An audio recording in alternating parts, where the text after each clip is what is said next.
Happy Janmashtami to all of you. आज एक बड़ा ही फेस्टिव ओकेजन का दिन है और आज के दिन ही सुप्रीम कोर्ट ने एक बहुत ही ज़बरदस्त जजमेंट दिया है। इसके ऊपर जो कॉन्फ्लिक्ट था, कंट्रोवर्सी था, सब एंड अब एकदम क्लियर कट जजमेंट आ चुका है। It's a landmark judgement Supreme Court का दिया हुआ है। ये क्या जजमेंट देखते हैं। आज की तारीख है 11 अगस्त 2020। ऐसे तो शॉर्ट में जजमेंट आपको दिख ही रहा है, ऊपर ग्रे कलर में मैंने लिखा है daughters equal right in property. हिंदुओं के ऊपर एक कानून है जिसको बोलते हैं Hindu succession act. Hindu succession act, इस कानून में ना पहले से ही बेटों को ज्यादा प्रायोरिटी दी गई थी। सक्सेशन का मतलब है कि वारिस कौन बनेगा। जैसे पिता की अगर मृत्यु हो जाती है तो वो प्रॉपर्टी, संपत्ति, जायदाद जो है वो किसके नाम पे जाएगी। तो पहले तो हिंदू सक्सेशन एक्ट में बेटों को ज्यादा प्रायोरिटी थी, पर 2005 में अमेंडमेंट आ गया था, जबरदस्त अमेंडमेंट आया था और उसमें यह कहा गया कि बेटियों का भी संपत्ति पे उतना ही बराबर हक है जितना कि बेटों का है। ठीक है, ये जजमेंट था। तो अब इस जजमेंट को लेके कंट्रोवर्सी हुआ कि ये अमेंडमेंट जो आया था हिंदू सक्सेशन एक्ट में, ये तो 2005 में आया था। उन बेटियों का क्या जो 2005 के पहले पैदा हुई थी, या फिर उन केसेस में क्या होगा जहां पिता की मृत्यु और संपत्ति का बंटवारा 2005 के पहले ही हो चुका है, उसका क्या होगा। बैकडेट में जो इवेंट्स हो चुके हैं उसका क्या होगा। तो अब सुप्रीम कोर्ट ने क्लियर जजमेंट दिया। इट वॉज अ 3 जजेस बेंच, जैसा कि आपको फोटो दिख रही है। Justice Abdul Nazeer, justice Arun Mishra, justice MR Shah. ये जजमेंट आज ही आया है। शॉर्ट में तो जजमेंट बोलता है कि daughters have equal property rights even if they were not born at the time of 2005 amendment. मतलब इसका सिंपल सा है कि 2005 के पहले भी जो बेटियां पैदा हो चुकी हैं उन पर भी, उनको भी बराबर का हक मिलेगा पिता की संपत्ति में। यानी कि हम लोग इसको ना शॉर्ट में, जिनको जो अकाउंट से ज्यादा रूबरू है वो लोग एक वर्ड बोलते हैं रेट्रोस्पेक्टिव इफेक्ट। इसको क्या बोलते हैं, अपने बोलते हैं रेट्रोस्पेक्टिव इफेक्ट। यानी कि 2005 में जो अमेंडमेंट आया था, जो कानून में संशोधन हुआ था, उसका जो असर है वो पहले से ही अप्लाई कर जाएगा। ये रहे जजेस, 3 जजेस बेंच। मैं आपको की हाइलाइट्स डिस्कस कर देता हूं इसके। ठीक है, बड़ा ही सिंपल सा है, कोई हार्ड नहीं है। सबसे इंपॉर्टेंट डायलॉग जो जस्टिस मिश्रा ने कहा वो ये था, daughter remains a loving daughter through out life.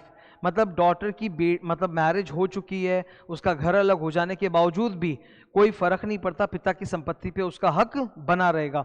हम लोगों के समाज में ये तो एक रहा ही है कि जो भी, अगर किसी के पास भी बिजनेस एम्पायर है या बिजनेस है तो जनरली क्या होता है, बेटे ही बिजनेस को सक्सीड करते हैं, आगे चलाते हैं, और बेटियां तो शादी करके अलग घर बसा लेती हैं। तो जनरली जो संपत्ति है, जो जायदाद या बिजनेस में शेयर्स वगैरह होते हैं, वो बेटों के नाम पे ही कंटिन्यू करते जाते हैं। मतलब जो मेल ट्री होता है उसी में रहता है और बेटियों को हक नहीं मिलता। तो अब ये बोलता है कि बेटियों को भी हक मिलेगा।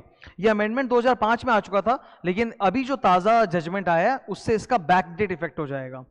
First point, the Supreme Court ruled that the 2005 amendment would have retrospective effect in conferring rights on the daughters who were alive at the time of amendment, even if they were born prior to it। मतलब 2005 के पहले भी जो बेटियां पैदा हुई हैं उन पे भी 2005 के अमेंडमेंट का फायदा उनको मिलेगा।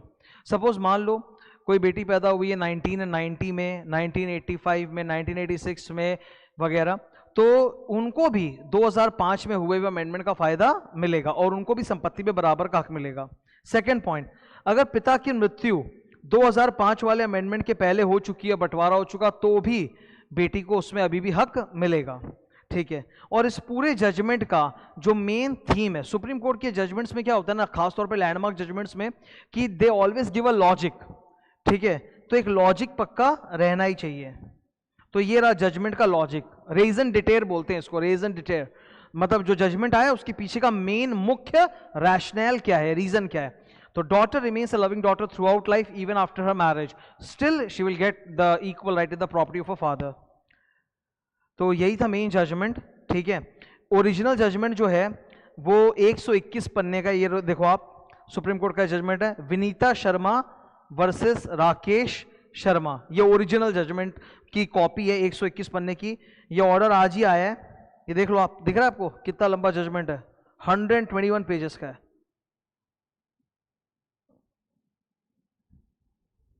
ये रहा 3 जजेस के सिग्नेचर पड़ेंगे, न्यू दिल्ली 11 अगस्त 2020।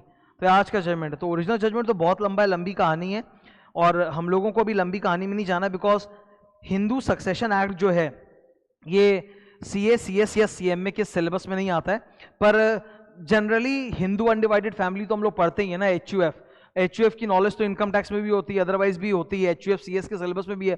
तो एक एचयूएफ के कनेक्शन में इस जजमेंट का रेलेवेंस बहुत अच्छा है, ठीक है। अगर तुमको ये मतलब हमेशा हम लोग बोलते हैं लैंडमार्क जजमेंट है, तो कोई केस तो हुआ होगा। केस का नाम क्या है? विनीता शर्मा वर्सेस राकेश शर्मा। तो आप यहाँ पे केस का नाम लिख सकते हो, अच्छा रहेगा, विनीता शर्मा वर्सेस राकेश शर्मा। ये केस है और इसी में जजमेंट आया है, ठीक है। जजमेंट का मेन पॉइंट है कि 2005 में हिंदू सक्सेशन एक्ट को बदला गया था और बेटियों को इक्वल हक दिया गया था, पर सवाल ये उठता है कि वो 2005 का जो अमेंडमेंट है, क्या 2005 के पहले जो बेटियां पैदा हो चुकी या 2005 के पहले ही फादर की मृत्यु हो चुकी, वहां भी अप्लाई करेगा? The answer is yes, apply करेगा। The amendment of 2005 will have retrospective effect. That is the ultimate one liner for you, okay. So ये मुझे लगा कि बहुत ही अच्छा होगा, शेयर कर देना चाहिए, इसलिए आज मैं शेयर कर रहा हूं। Thank you.